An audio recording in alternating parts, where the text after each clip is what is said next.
Assalamualaikum warahmatullahi wabarakatuh. Alhamdulillahirabbil alamin. Pertama-tama marilah kita panjatkan puji dan syukur kehadirat Allah Subhanahu wa taala, yang mana alhamdulillah pada pagi menjelang siang ini kita bisa berkumpul di ruangan kelas 4 ini dalam rangka diseminasi pemahaman, penyebaran pemahaman dan pengalaman penerapan budaya positif yang insya Allah akan berjalan selama 1 jam.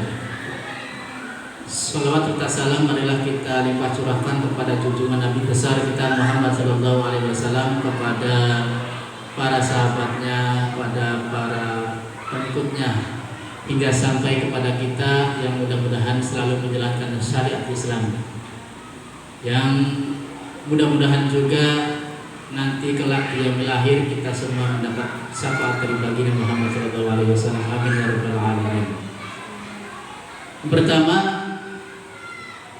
saya ucapkan terima kasih kepada bapak-bapak dan ibu-ibu guru hebat yang sudah menyempatkan waktunya untuk mendengarkan, melihat presentasi yang nanti akan saya sampaikan.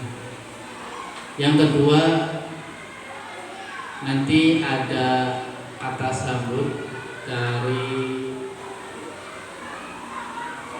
guru senior yang ada di sini, karena kemarin saya sudah menjelaskan, sudah minta izin kepada Ibu Haji bahwa nanti hari Sabtu ada kegiatan diseminasi. Karena kesibukan beliau, jadi tidak bisa hadir mengikuti kegiatan ini. Baik, untuk acara yang pertama, marilah kita buka acara ini dengan membaca basmalah. Bismillahirrahmanirrahim.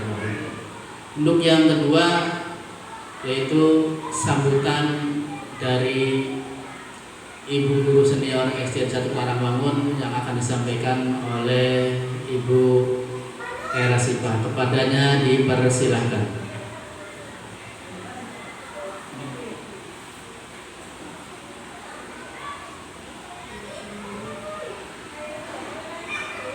Bismillahirrahmanirrahim.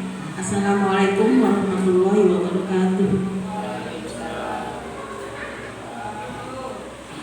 Sebelumnya saya mengucapkan terima kasih kepada Bapak Inding Sudomo sebagai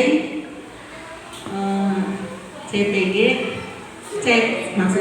CGP Angkatan 11 di SDN 1 Karangwangun. Pertama-tama marilah kita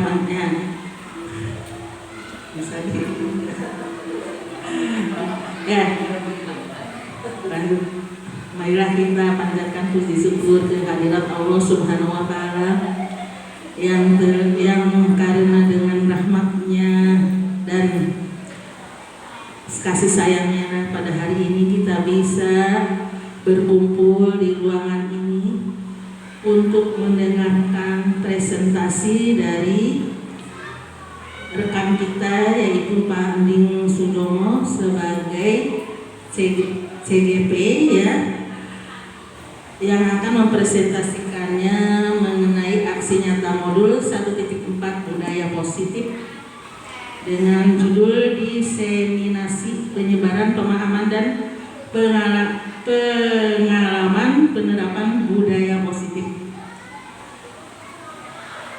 Sholawat serta salam marilah kita sampaikan kepada junjungan Nabi besar kita Muhammad SAW, kepada keluarganya, kepada para pengikutnya hingga akhir zaman. Sebelumnya saya mengucapkan terima kasih juga kepada Pak Inding yang telah memberikan kesempatan kepada saya sebagai perwakilan dari guru-guru SDN 1 Karangwangun di mana SD tempat Bapak Anding Sudomo berdinas ya, untuk mewakili memberi sambutannya.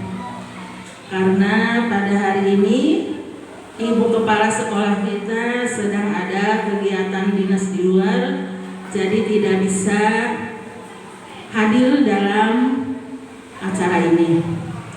Ya, rekan-rekan tentunya ya, marilah kita sama-sama memberikan dukungan dan motivasi kepada rekan kita ya yang sedang menjalani pendidikan CGP. Karena dengan adanya dukungan dan motivasi dari kita akan menambah semangat dan giatnya rekan kita ini dalam menjalani proses menuju kesuksesan sebagai guru penggerak. Amin. Tentunya nanti bekal dari pendidikan ini setelah Pak Anding lulus akan sangat membantu memajukan dan menambah suksesnya lembaga pendidikan kita.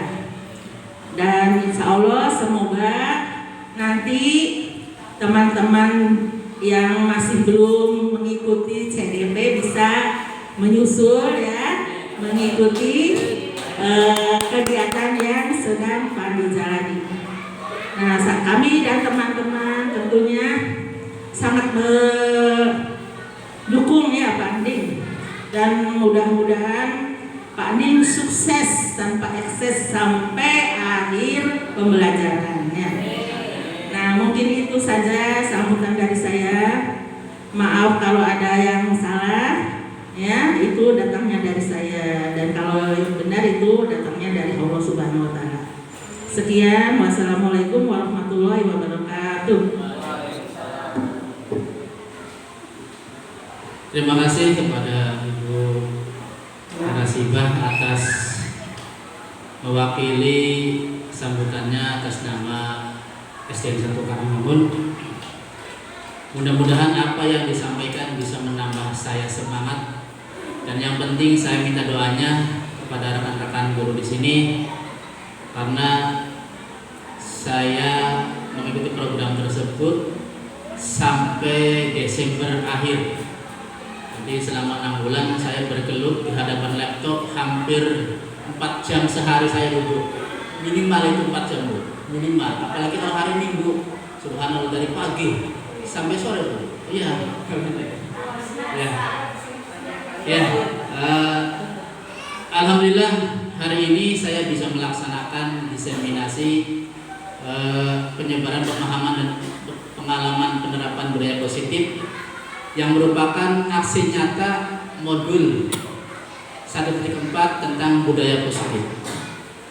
Baik, untuk acara selanjutnya yaitu acara inti. Di dalam acara inti saya akan mempresentasikan aksi nyata saya modul 1.4 tentang budaya positif mengenai diseminasi penyebaran pemahaman. Perkenalan dulu, ini fasilitator dan pengajar praktik saya untuk angkatan 11. Sebagai fasilitator itu Pak Fajar Nurjaman. Dia adalah seorang guru bahasa Inggris SMK Ciawi Cilimus ya, Kuningan.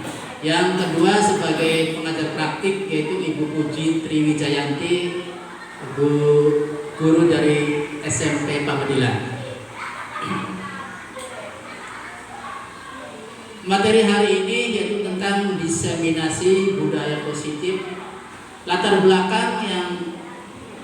belakangi kegiatan ini yaitu tujuan dari pelaksanaan pendidikan di sekolah adalah membentuk anak menjadi generasi yang berpendidikan, cerdas dan berkarakter.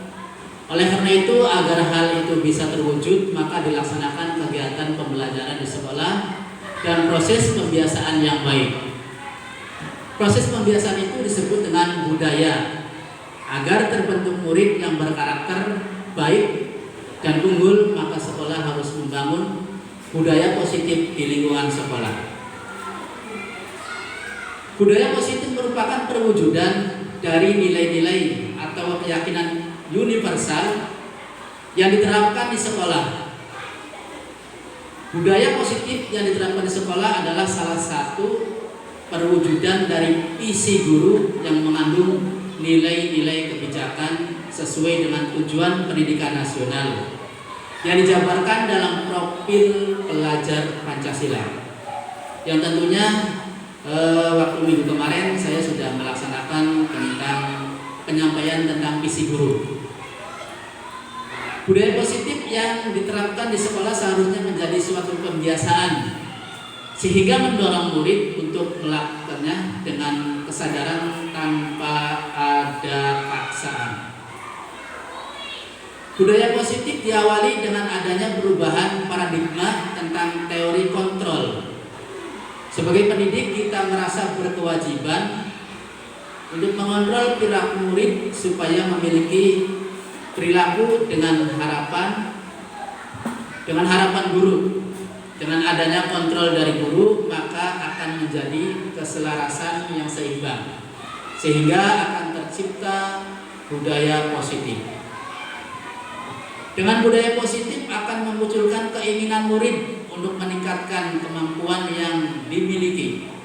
Mereka akan terpacu dengan semangat dalam meningkatkan prestasi baik secara akademik maupun non-akademik. Jika budaya positif di sekolah bisa diterapkan dengan melalui pembiasaan untuk para murid, maka akan tercipta lingkungan belajar yang positif, sehingga akan membuat murid bisa berekspresi, berkolaborasi, dan belajar dengan maksimal. Budaya positif di sekolah ialah nilai-nilai keyakinan dan kebiasaan-kebiasaan di sekolah yang berpihak pada murid, agar murid dapat berkembang menjadi pribadi yang kritis, penuh hormat, dan bertanggung jawab. Diperlukan perubahan paradigma, yaitu melakukan perubahan positif melalui dari diri kita sendiri yang menjadi tauladan dan menciptakan suasana kelas yang nyaman, kondusif, indah, bersih, menyenangkan dalam mendukung proses belajar mengajar. Itu latar belakang kegiatan aksi nyata yang saya lakukan mengenai modul trik 1 tentang budaya positif. Di sini dilihat ada bagan yang menjelaskan budaya positif sesuai dengan teori kontrol. Budaya positif termasuk transformasi pendidikan dan juga filosofi pendidikan Ki Hajar Dewantara dan pendidikan yang menuntun manusia merdeka. Itu termasuk salah satu dari filosofi Ki Hajar Dewantara yang lebih lengkapnya menuntun anak didiknya menjadi manusia yang merdeka. Teori kontrol atau Swiss teori William Glasser itu mempunyai makna disiplin. Makna disiplin belajar kontrol dengan menggali potensi diri kita sendiri. Jadi teori kontrol itu ada banyak jenisnya Bapak Ibu. Jadi ada 5 posisi teori kontrol. Yang pertama penghukum, yang kedua pembuat merasa bersalah, yang ketiga pemantau, yang keempat teman, yang kelima manajer. Jadi posisi guru itu sebagai kontrol ada 5 jenis: sebagai penghukum, sebagai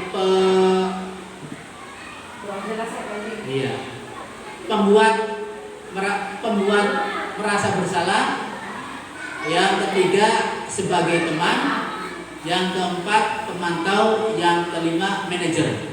Jadi 5 ini sebagai posisi kontrol seorang guru. Bisa sebagai penghukum, bisa juga sebagai pembuat merasa bersalah, bisa juga sebagai teman, bisa juga sebagai pemantau, bisa juga sebagai manajer. Kalau penghukum biasanya ketika anak didik kita melakukan pelanggaran. Biasanya kalau hukuman dengan konsekuensi beda. Kalau hukuman biasanya berada pada satu arah untuk guru saja. Biasanya pada ketika siswa melakukan kesalahan dengan secara langsung, biasanya kalau hukuman itu. Yang selanjutnya 5 kebutuhan dasar manusia. 5 kebutuhan dasar manusia. Yang pertama bertahan hidup, yang kedua penguasaan, yang ketiga kasih sayang, yang keempat ketenangan, yang kelima kebebasan. Itu bagian yang kita akan sampaikan. Disiplin positif, yang kedua motivasi perilaku manusia, yang ketiga posisi kontrol restitusi, yang keempat keyakinan sekolah atau kelas, yang kelima segitiga restitusi yang kemarin saya sudah sampaikan. Seorang guru yang baik harus memiliki kemampuan dalam mewujudkan budaya positif di sekolah. Budaya positif tersebut dapat dijalankan dengan menerapkan konsep-konsep inti seperti yang tadi, disiplin positif, motivasi perilaku manusia, yang tadi ada 5. Disiplin positif. Disiplin positif merupakan suatu cara menerapkan disiplin yang mengajarkan anak bertanggung jawab dan menumbuhkan kesadaran diri berdasarkan nilai-nilai kebijakan. Disiplin positif lebih ke arah disiplin diri yang dapat mengontrol diri dalam melakukan segala tindakan. Disiplin diri dapat membuat murid memahami dan menyadari berdasarkan motivasi internal, bukan akibat paksaan, ujian, atau hukuman. Yang kedua, motivasi perilaku manusia. Dalam hal ini barangkali ibu-ibu mau agak ke belakang menengah muridnya, nggak apa-apa, sambil jalan saja. Yang kedua, motivasi perilaku manusia. Ada 3 motivasi perilaku manusia. Yang pertama, untuk menghindari ketidaknyamanan atau hukuman. Jadi maksudnya motivasi ekstrinsik. Yang kedua, untuk mendapatkan imbalan atau penghargaan dari orang lain, biasanya reward ya. Ketika anak tersebut bisa menjawab sesuatu, kita kasih reward sebagai motivasi perilaku manusia. Yang ketiga, untuk menghargai diri sendiri dengan nilai-nilai yang mereka percaya. Itu motivasi intrinsik bisa terdalam. Yang selanjutnya, posisi kontrol restitusi. Posisi kontrol restitusi yang pertama yaitu sebagai penghukum, yang tadi sudah saya sampaikan sekilas di bagiannya. Sebagai penghukum, yang kedua pembuat merasa bersalah, yang ketiga sebagai teman, yang keempat sebagai pemantau, yang kelima sebagai manajer. Dosen berkesimpulan ada 5 posisi kontrol yang diterapkan seorang guru, orang tua ataupun atasan dalam melakukan kontrol. Kontrol kelima posisi tersebut adalah penghukum, pembuat merasa bersalah, teman, pemantau, dan manajer. Yang pertama, sebagai penghukum. Seorang penghukum bisa menggunakan hukuman fisik maupun verbal. Orang-orang yang menjalankan posisi penghukum senantiasa mengatakan bahwa sekolah memerlukan sistem atau alat yang dapat lebih menekan murid-murid lebih dalam lagi. Guru-guru yang menerapkan posisi penghukum akan berkata, patuhi aturan saya atau awas. Biasanya kalau posisi guru seorang penghukum, patuhi aturan saya atau awas kamu. Atau kamu selalu saja salah. Selalu pasti selalu. Yang terakhir selesai. Jadi biasanya kalau penghukum itu satu arah ya, satu arah. Jadi belum ada kesepakatan. Misalnya anak melakukan sesuatu kesalahan, pelanggaran lah. Kalau penghukum sifatnya satu arah. Jadi si anak tidak mengetahui atau bahkan tidak sengaja, bisa seorang guru mungkin bisa melakukan sebagai penghukum. Itu biasanya. Yang selanjutnya, guru seperti ini senantiasa percaya hanya ada satu cara agar pembelajaran bisa berhasil, yaitu sesuai dengan cara dia. Jadi kalau sebagai penghukum biasanya itu pembelajaran bisa berhasil sesuai dengan cara dia. Yang kedua, sebagai pembuat merasa bersalah. Pembuat merasa bersalah pada posisi ini biasanya guru akan bersuara lebih lembut. Pembuat rasa bersalah akan menggunakan keheningan yang membuat orang lain merasa tidak nyaman. Bersalah atau rendah diri, kata-kata yang keluar dengan lembut akan seperti ibu sangat kecewa sekali dengan kamu. Biasanya ini lebih tidak langsung. Biasanya kalau sebagai pembuat bersalah dipanggil dulu anaknya. Kamu kenapa? Beda lagi penanganannya. Berapa kali Bapak harus memberitahu kamu ya? Gimana coba kalau orang tua kamu tahu kamu berbuat begini? Ini supaya nanti anaknya, oh ya. Jadi tidak sebagai penghukum tadi, anak itu nanti merasa bersalah dengan ucapan guru seperti ini. Oh iya, aku bersalah nih telah melakukan seperti ini. Di posisi ini murid akan memiliki penilaian diri yang buruk tentang diri mereka. Murid merasa tidak berharga dan telah mengecewakan orang-orang yang disayanginya. Yang ketiga, sebagai teman. Guru pada posisi ini tidak akan menyakiti murid, namun akan tetap berupaya mengontrol murid melalui persuasif. Cuman ketika guru sebagai posisinya sebagai teman, menurut saya kurang tepat juga. Karena Pak, ketika posisi sebagai teman banyak contoh murid-murid akan melunjak bahasanya. Jadi di samping bagus juga, di samping bagus ada kelemahannya. Jadi jangan terlalu dekatlah. Pada posisi teman tersebut, pada guru bisa negatif ataupun positif. Positif di sini berupa hubungan baik yang terjalin antara guru dan murid. Guru di posisi teman menggunakan hubungan baik dan humor untuk mempengaruhi seseorang. Mereka akan berkata, ayo bantulah demi bapakmu ya. Ayo ingat, tidak bantuan bapak selama ini. Jadi tidak selamanya bapaknya memberi bantuan. Ya sudah, kali ini tidak apa-apa. Nanti ibu bantu bereskan. Itu biasanya kata-kata guru sebagai teman. Hal negatif dari posisi teman adalah bila suatu saat guru tersebut tidak membantu, maka murid akan kecewa. Wah, kerja waktu gurunya banyak, baik. Nah ini, jadi artinya ketika terlalu dekat sebagai teman, maka kurang tepat juga. Artinya yang tadi sampaikan itu akan lunjak bahasanya.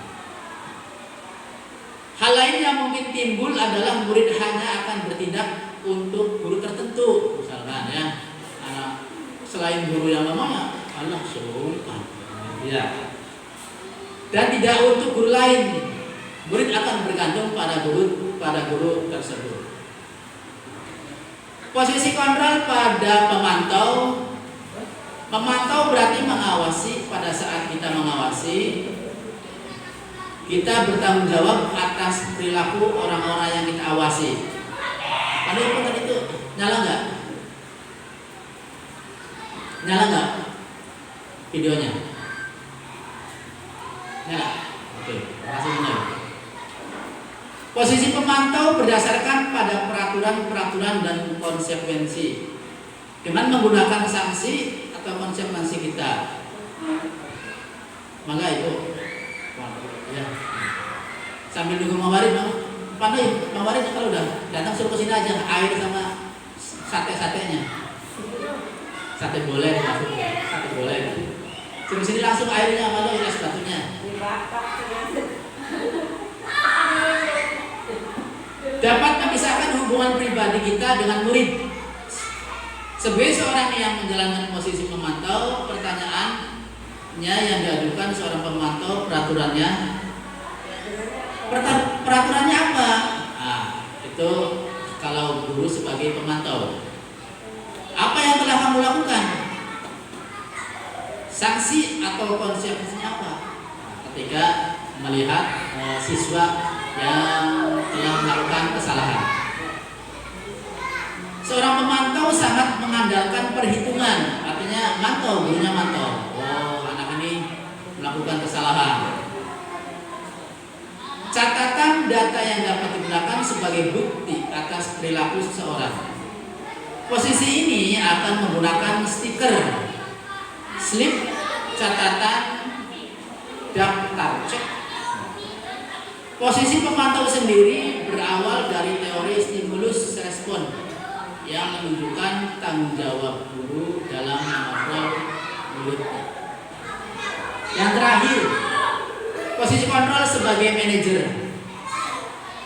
Posisi kontrol terakhir sebagai manajer adalah posisi di mana guru berbuat sesuatu bersama dengan murid, mempersilahkan murid mempertanggungjawabkan perilakunya, mendukung murid agar dapat menemukan solusi atas permasalahannya sendiri. Seorang manajer telah memiliki keterampilan di posisi teman maupun pemantau. Dengan demikian, di posisi teman maupun pemantau bisa jadi di waktu-waktu tertentu kembali kepada kedua posisi tersebut bila diperlukan. Namun, bila kita menginginkan murid-murid kita menjadi manusia yang merdeka, kepada mandiri dan bertanggung jawab, maka kita perlu mengacu pada restitusi yang dapat menjadikan murid kita seorang manajer bagi dirinya sendiri. Di manajer, murid diajak untuk menganalisis kebutuhan dirinya maupun kebutuhan orang lain. Di sini penekanan bukan pada kemampuan membuat konsekuensi. Itu 5 posisi kontrol seorang guru yang bisa dimiliki dan bisa diterapkan, mulai dari tadi sebagai yang pertama sebagai apa tadi? Penghukum, pembuat merasa bersalah, sebagai teman, pemantau, dan yang terakhir manajer. Itu posisi guru dalam teori kontrol yang bisa dilakukan untuk mengontrol siswanya.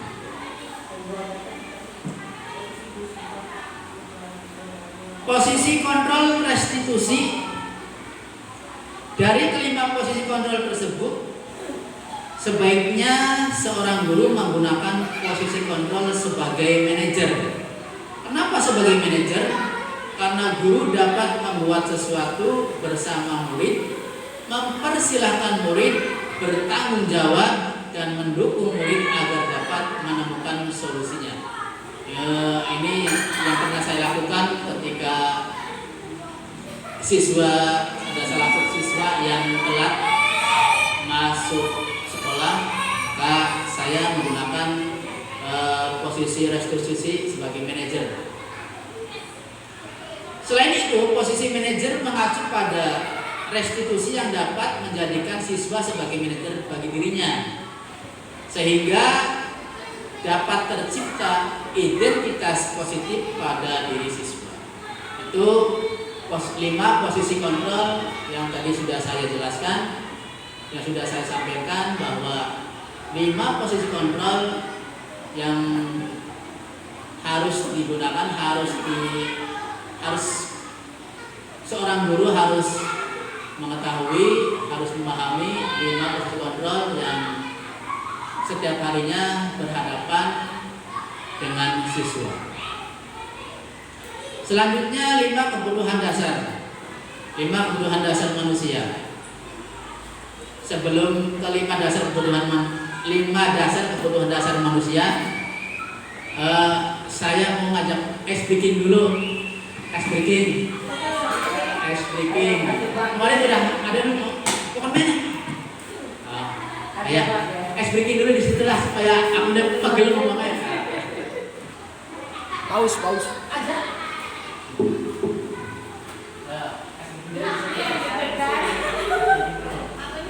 Iya, Pandai mana Pandai? Pandai kabur sih. Panggil Pandai dong. Pul Pak. Pandai. Panggil Pandai.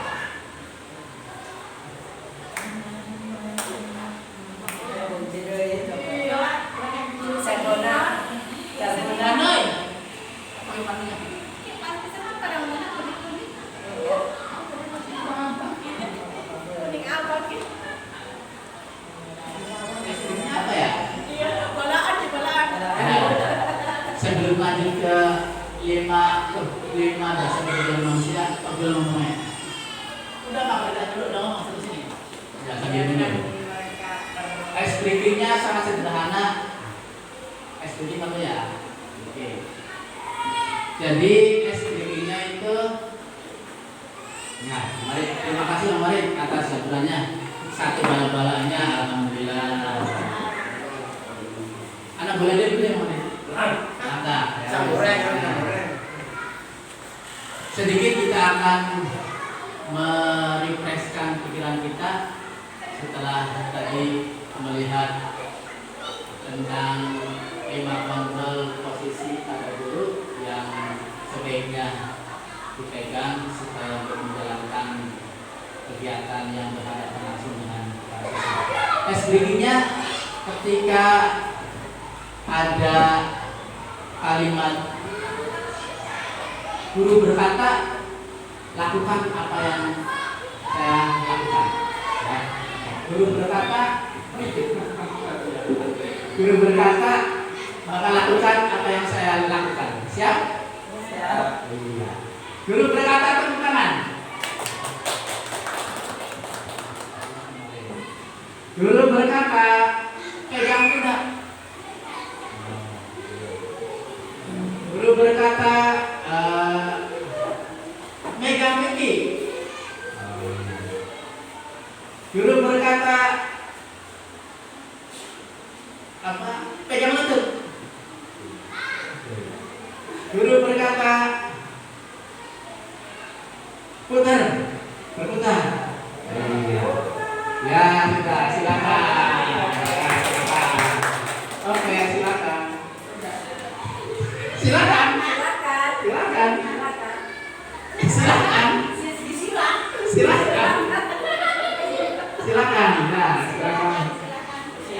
Ya, silakan. Duduk kembali. Silakan duduk kembali.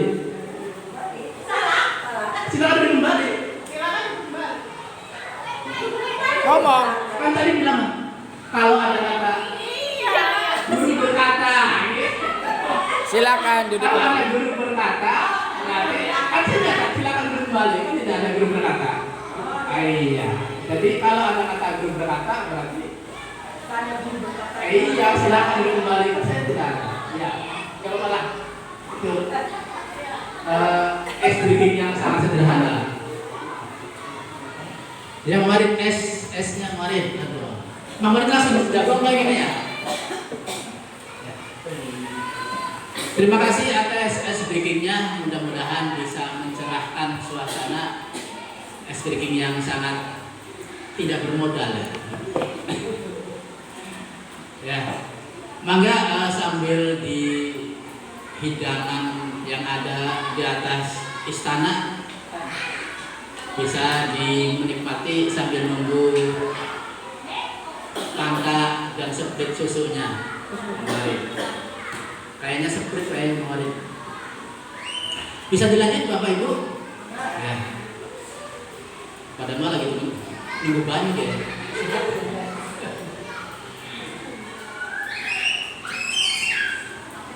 Mama deh, air dulu mama deh. Ya, satu orang satu piring. Mama deh, air dulu mama deh, air. Apa gelas? SBS dulu ya. Anak aku gelas ya beli di Aku kebetulan SBS dulu. Kemarin SBS. Ya, lanjut Bapak Ibu.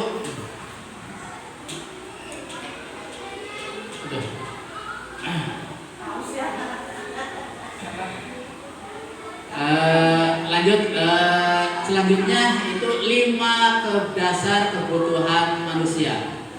Jadi siswa yang kita hadapi itu sebagai manusia pasti mempunyai kebutuhan.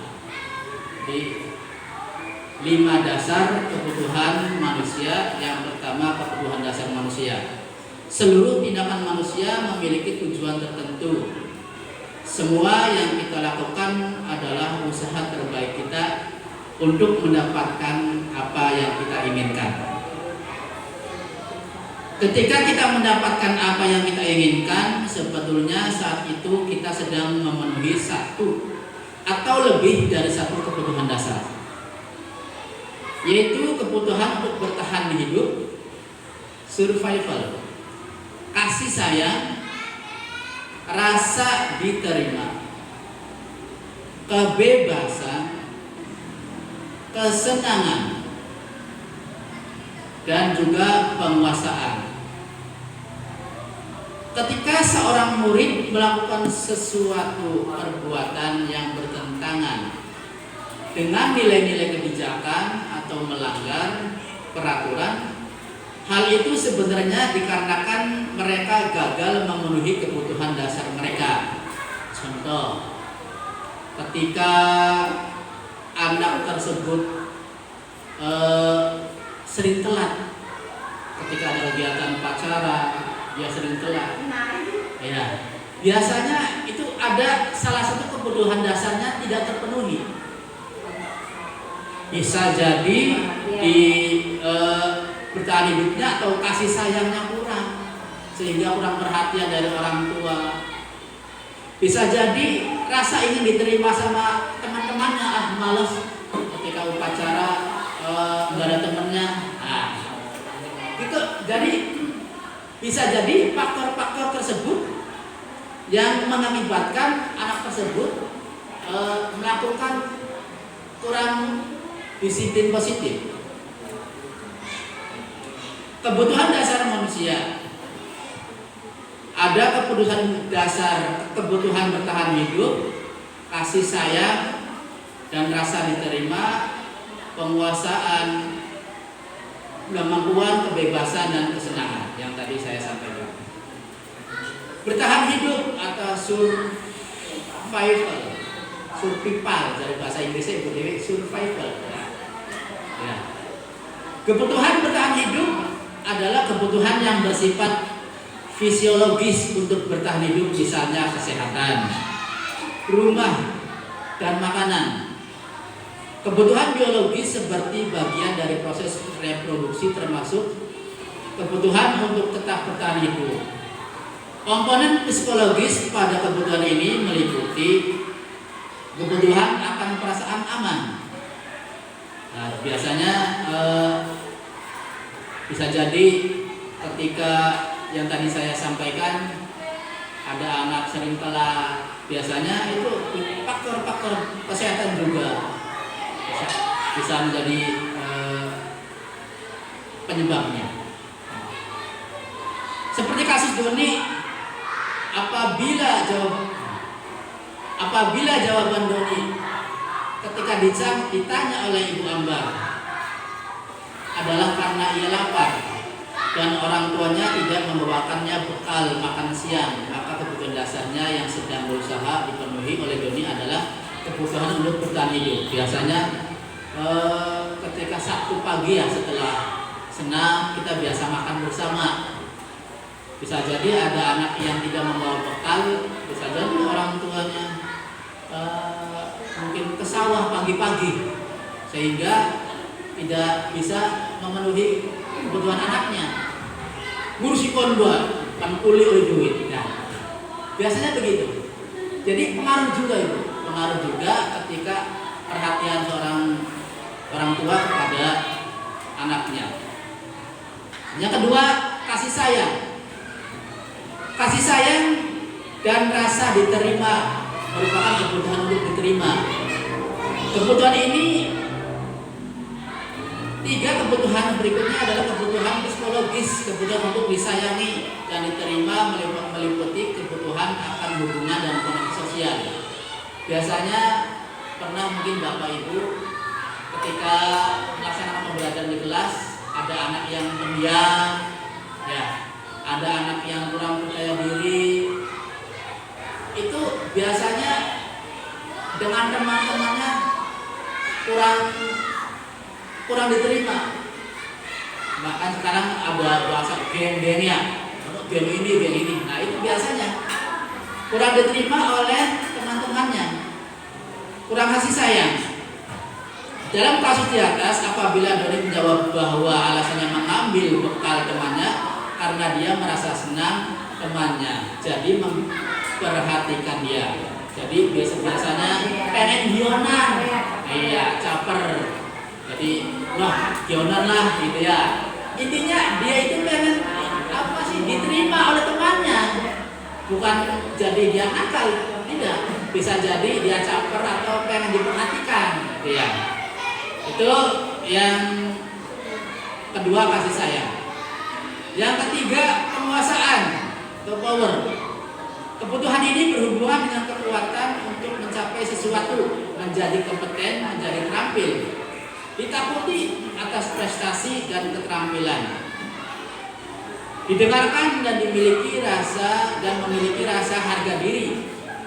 Kebutuhan ini meliputi keinginan untuk dianggap berharga, bisa membuat perbedaan, bisa membuat pencapaian, kompeten, diakui, dihormati. Ini meliputi self esteem. Artinya biasanya ketika anak tersebut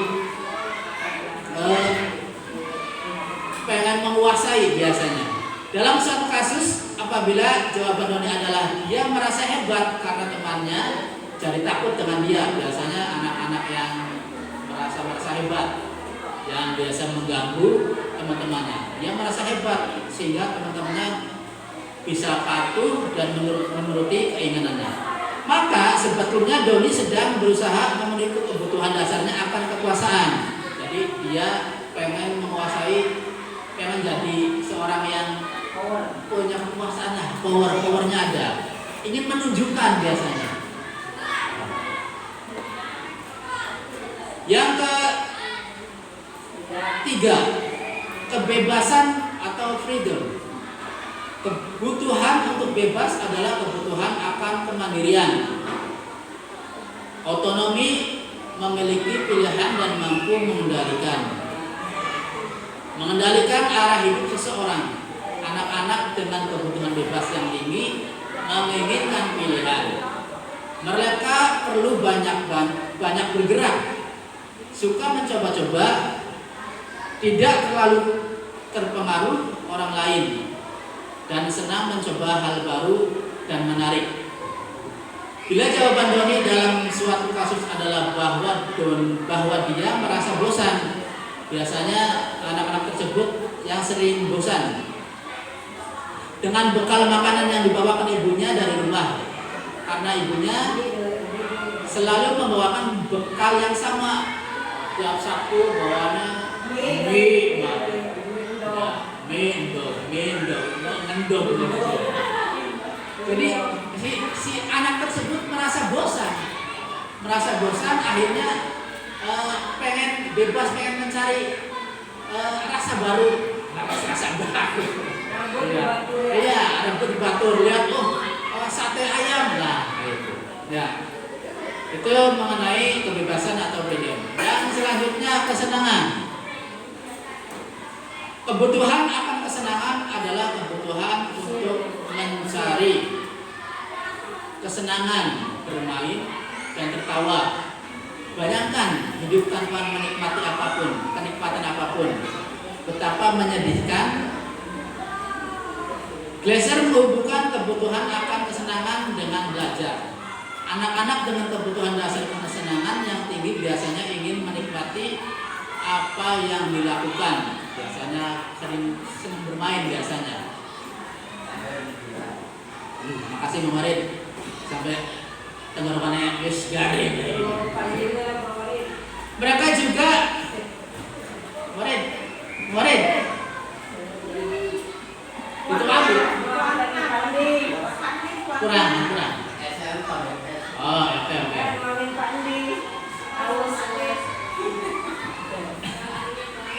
Pingsan.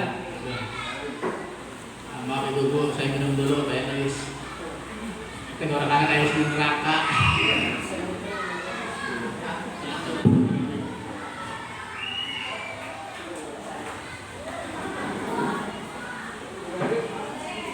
Anda sambil dijaburi.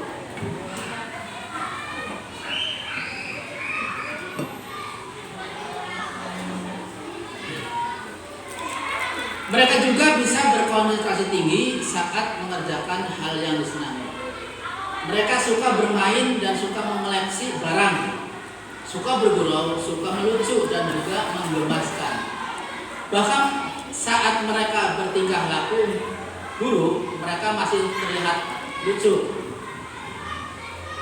Dalam suatu kasus, bila Doni menjawab bahwa ia melakukannya karena iseng saja dan ia menikmati ekspresi wajah teman-temannya yang kesal karena diambil makanannya.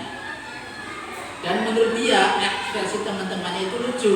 Jadi ketika si Doni itu mengambil makanannya, anaknya cemberut itu lucu karena dia pengen guyonan. Maka berarti Doni sedang berusaha memenuhi kebutuhan akan kesenangan. Mungkin di rumahnya sering dimarahin karena dia ingin bermain. Ya. Nah, makanya si Doni sering menjahili tempatnya mengambil makanannya. Kalau jawabannya ketika ditanya dulu, kenapa kamu anak iseng bu? Nah berarti si Doni ingin berusaha memenuhi kebutuhan kesenangannya. Jago ngawari kalau Medan.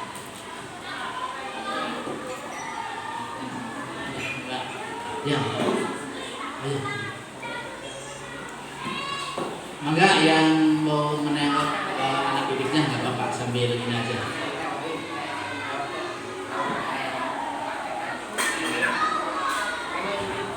Ya sambil menikmati hidangan minum. Karena alhamdulillah kita tadi pagi sudah melaksanakan kegiatan senam, jalan-jalan, menggiring anak ke stasiun, kayaknya haus. Selanjutnya yaitu tentang keyakinan sekolah atau keyakinan kelas. Keyakinan sekolah atau kelas, ya benar. Keyakinan kelas atau sekolah. Guru berperan dalam mewujudkan terbentuknya keyakinan sekolah atau keyakinan kelas dengan adanya kesepakatan antara guru dan murid. Keyakinan kelas atau keyakinan sekolah berupa pernyataan-pernyataan universal yang mudah diingat dan dipahami dan harus diterapkan di lingkungan sekolah.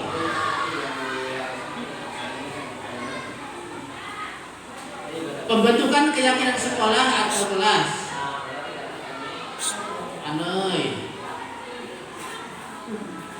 Keyakinan kelas bersifat lebih abstrak daripada peraturan yang lebih rinci dan konkret. Jadi biasanya keyakinan kelas itu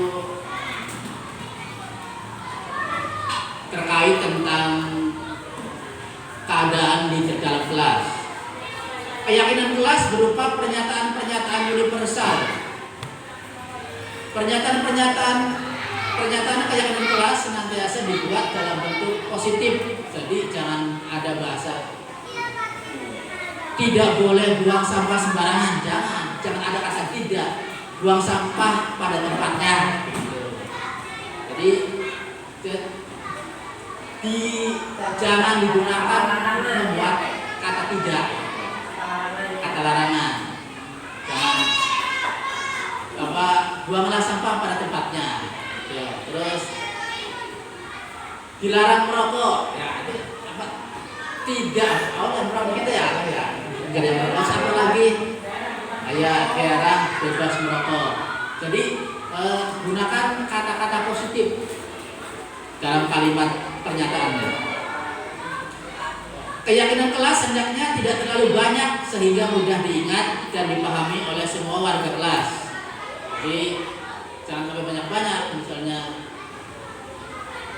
tidak boleh telat masuk kelas, tidak boleh. Jadi diganti masuk tepat waktu, masuk kelas tepat waktu. Jadi diusahakan jangan memakai kata negatif lah. Ya. Semua warga kelas hendaknya ikut berkontribusi dalam pembuatan keyakinan, kegiatan untuk mendapat curah pendapat. Artinya keyakinan kelas itu harus disepakati oleh dua arah, jangan guru saja. Jadi ada murid, ada guru. Kalau sifatnya nanti, kalau satu arah itu namanya nanti hukuman bentuknya. Kalau yang tahu saja hanya guru saja, berarti nanti sifatnya hukuman. Kalau yang tahu antara murid dengan guru, itu termasuknya sudah kesepakatan. Bersedia meninjau kembali keyakinan kelas dari waktu ke waktu, bisa ditinjau. Atau Pak ini keyakinan kelas ini kurang efektif, bisa diganti. Ini yang sudah saya jalankan. Selalu bersikap positif, senantiasa menjadi diri yang baik, percaya dan menghormati orang lain. Misalkan dalam belajar harus menghormati, berkomitmen terhadap setiap tugas. Jadi kalau ada tugas tepat waktu, kalau ada PR ya harus diisi. Yang kelima, senantiasa membantu, saling membantu ketika ada temannya membutuhkan. Keyakinan sekolah atau kelas, pembuat keyakinan kelas bisa berbentuk seperti gambar yang saya tampilkan. Itu termasuk keyakinan kelas juga. Saya tempelkan yang pernah saya lakukan. Itu nanti anak diberikan kertas apa namanya ya? Kertas apa sih? Ya, kertas yang berwarna. Iya. Yang kemarinnya, ya, origami yang ada labnya. Nanti siswa suruh tulis pengen apa, kemudian ditempelkan. Setelah ditempelkan, dibacakan. Sekiranya keyakinan yang ditulis ditempelkan, dibacakan, setuju nggak yang lainnya? Kalau setuju semua, kita sepakati.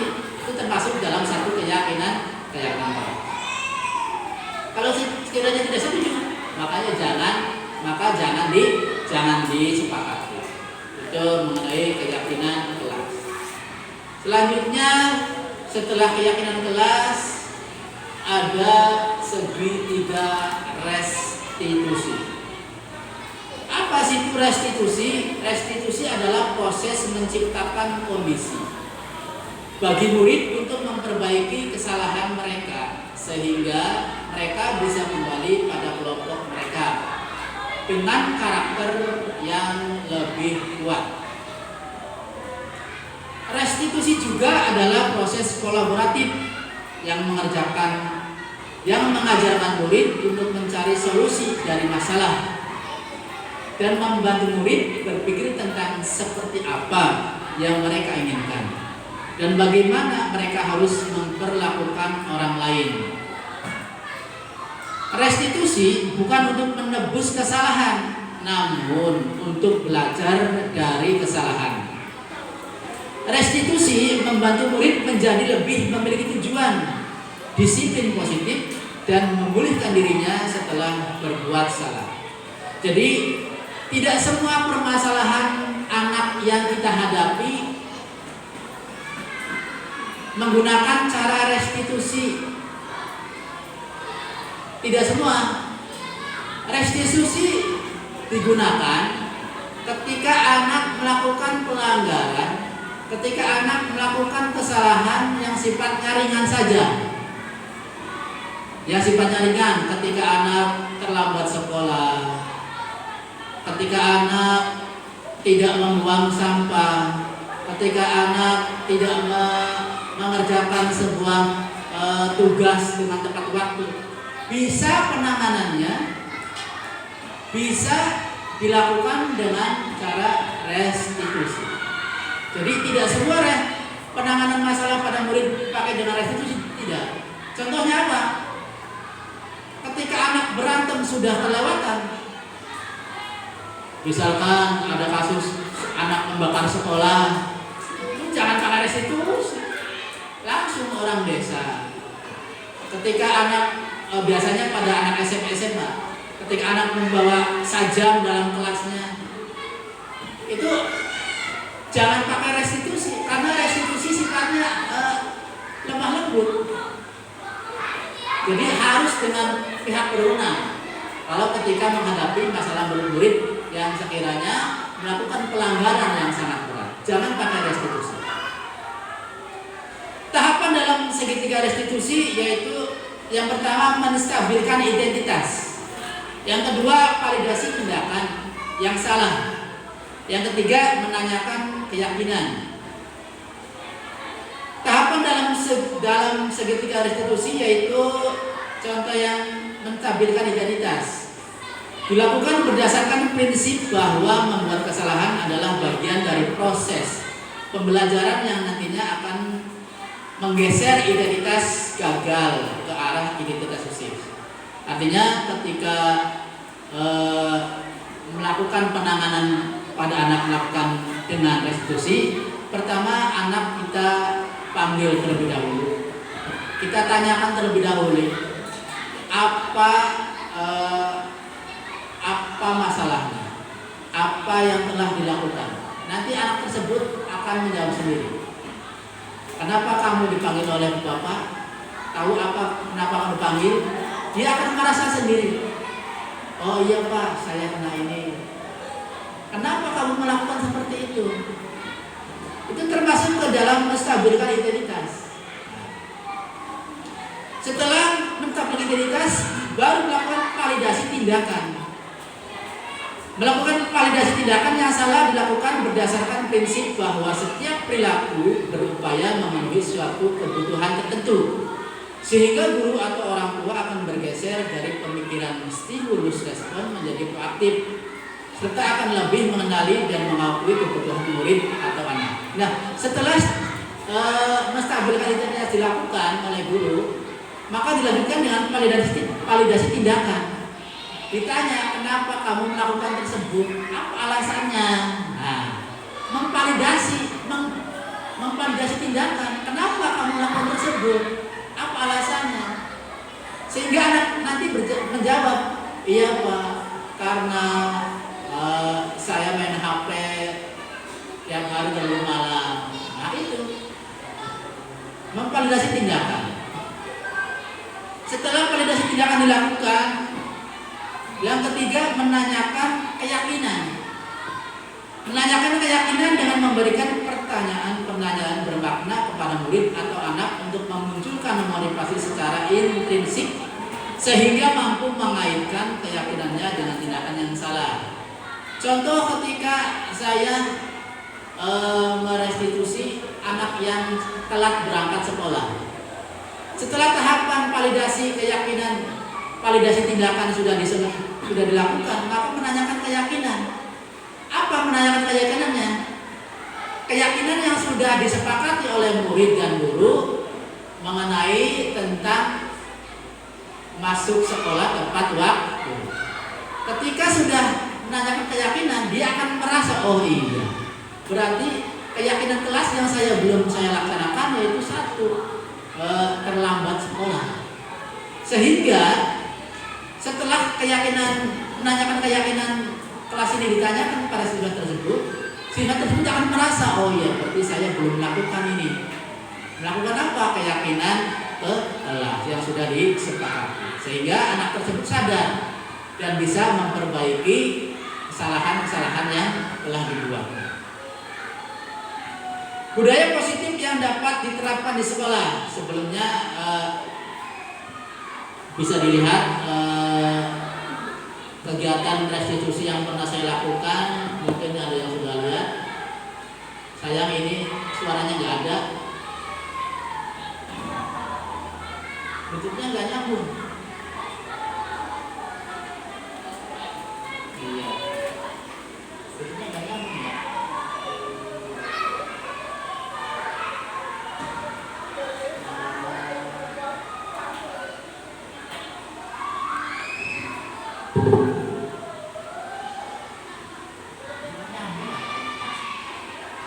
Mic Pak, gimana mic?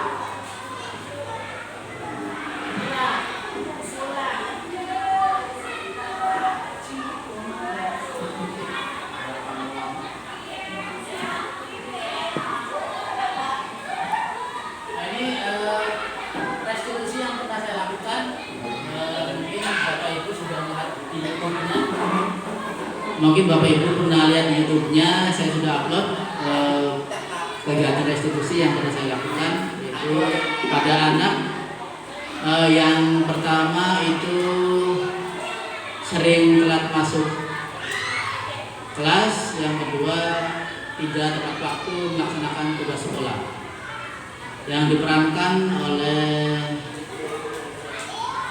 nah, ini sayang nih nggak ada musiknya. Nah, baik.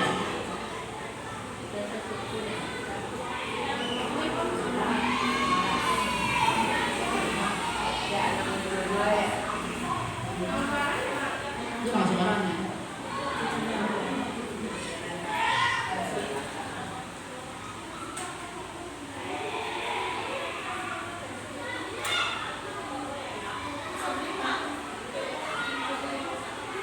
Sedih. Responnya minta.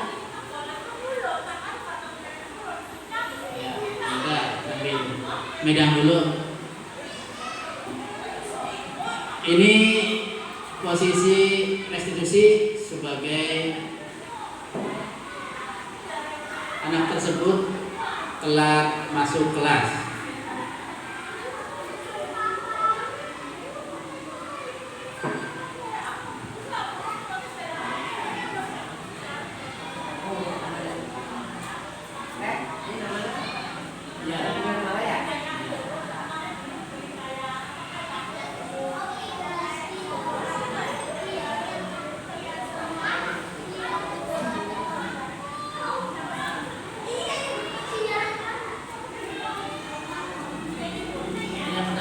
Stabilkan identitas. Saya menanyakan kepada anak tersebut,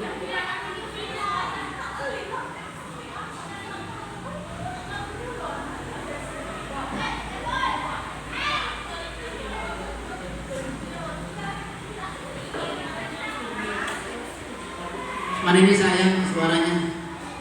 Aduh, suaranya gimana?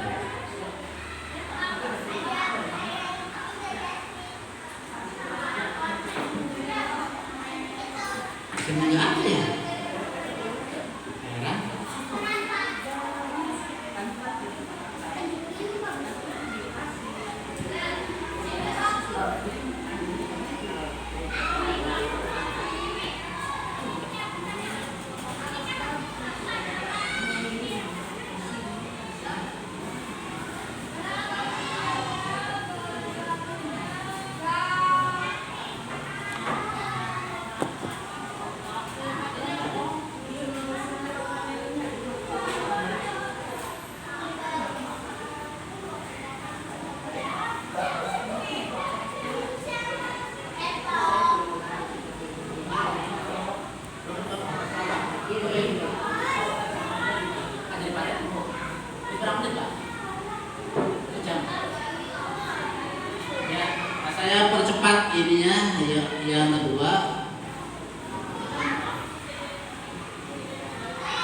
Ini yang posisi restitusi penanganan anak yang mencontek kepada teman semejanya.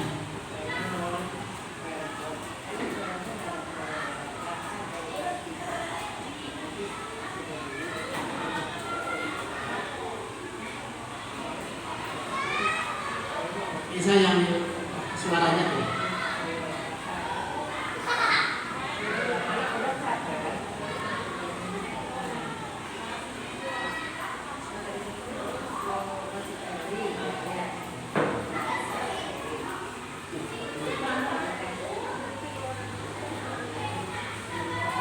Sambil minum apa yang gitu?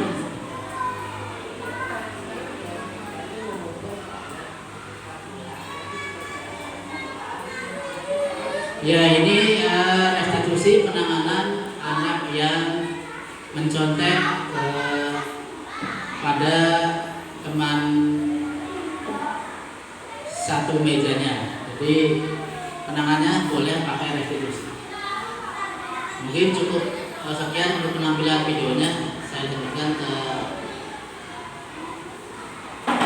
PDF-nya. Itu tadi kita sama-sama telah melihat video penanganan menggunakan restitusi. Selanjutnya, budaya positif yang dapat kita diterapkan di sekolah yaitu melaksanakan tata tertib sekolah, menghormati sesama, cinta kebersihan dan lingkungan, jujur, rajin, ramah, sopan santun, religius, peduli, dan juga toleransi. Budaya positif yang sudah diterapkan di kelas 4, Bapak Ibu, saya sudah menerapkan, yaitu setiap hari setelah bel berbunyi itu sengaja saya anak-anak setelah bel berbunyi suruh baris, setelah berbaris saya suruh lari satu putaran. Supaya apa? Supaya ada gerak. Kalau pagi-pagi sudah gerak, sudah keluar keringat, insya Allah tidak ngantuk biasanya. Setelah lari, saya meminta anak supaya menyanyikan lagu Indonesia Raya, karena sekarang sudah sangat mengkhawatirkan anak-anak sampai ada yang nggak hafal ya, enggak yang menang kelasnya, sampai anak-anak yang tidak hafal lagu-lagu Indonesia Raya. Yang selanjutnya, kebiasaan setiap hari yang saya lakukan pertama, yang kedua yaitu perkalian dan pembagian yang dilakukan setiap hari. Setelah masuk kelas, setelah berdoa, anak-anak sering mengucapkan atau apa sih namanya ya, murojaah, apa kalau bahasa Arabnya murojaah, bahasa Indonesianya apa ya Bu ya?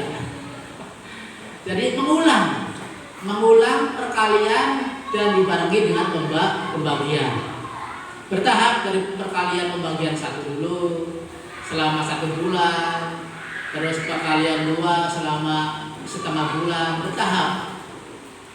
Yang ketiga, budaya positif yang sudah saya terapkan di kelas itu, perlu Bapak Ibu ketahui bahwa setiap hari anak-anak setiap hari setelah menaruh tas itu saya instruksikan kedua anak-anak menyiram bunga Bu, ambil satu gayung saja, satu gayung setiap anak, satu kelas Bu, makanya alhamdulillah agak subur setiap hari satu gayung satu anak satu gayung saja, karena saya mengkhawatirkan musim-musim panas begini biasanya pada mati tumbuhan, bunga-bunga. Makanya saya sudah menerapkan hampir dari tahun ajaran baru kemarin ya, saya menerapkan begitu. Jadi setiap pagi setelah menaruh tas, saya instruksikan untuk mengambil air satu anak satu gayung. Yang terakhir, refleksi. refleksi sebelum saya mempelajari modul posisi kontrol. Posisi saya yang sering saya terapkan ketika berinteraksi dengan siswa adalah sebagai penghukum dan pembuat rasa bersalah. Sebelum saya belajar tentang teori kontrol, perasaan saya itu merasa dua hal itu merupakan cara yang sudah benar dan terbaik, karena selama ini semasa sekolah dan awal menjadi seorang guru hal tersebut sudah menjadi kebiasaan yang menjadi budaya. Tapi setelah mempelajari teori posisi kontrol, posisi yang saya gunakan yaitu sebagai teman dan manajer.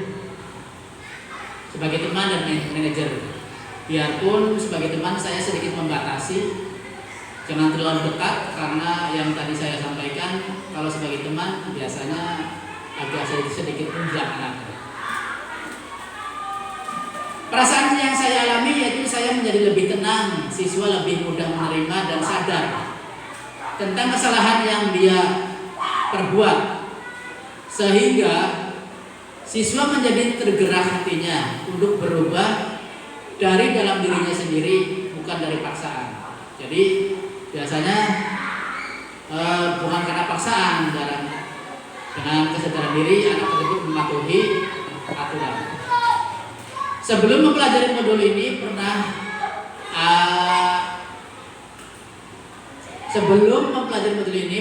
Anda menerapkan segitiga restitusi ketika menghadapi permasalahan murid Anda? Jika iya, tahap mana yang mempraktekkan dan bagaimana Anda mempraktekannya? Yang seperti tadi kita lihat bersama video yang saya sampaikan, video yang saya tampilkan, saya melakukan penerapan 3 restitusi, segitiga restitusi. Yang pertama menstabilkan identitas, yang kedua validasi tindakan, yang ketiga menanyakan keyakinan. Ya. Ice breaking-nya, ya yang terakhir ice breaking dulu. Ice breaking nggak apa-apa, bertiga saja. Ice breaking mengenai warna, kira-kira ini warna apa ya? Kita kemarin di warna apa kemarin? Kuning. Warna apa ya? Merah. Warna apa? Kuning lagi. Warna apa? Hijau. Warna ini kuning? Biru. Ya ini terima kasih. Iya, alhamdulillah rabbil alamin. Akhirnya pada slide yang terakhir saya ucapkan terima kasih atas segala waktunya yang telah diberikan untuk menemani saya dalam mempresentasikan aksi nyata modul 1.4 yang mudah-mudahan apa yang disampaikan ibu-ibu, bapak-bapak guru hebat yang hadir di sini bisa bertahap menirukan atau melaksanakan kegiatan yang sekiranya positif, yang sekiranya bisa dikerjakan. Mungkin cukup sekian presentasi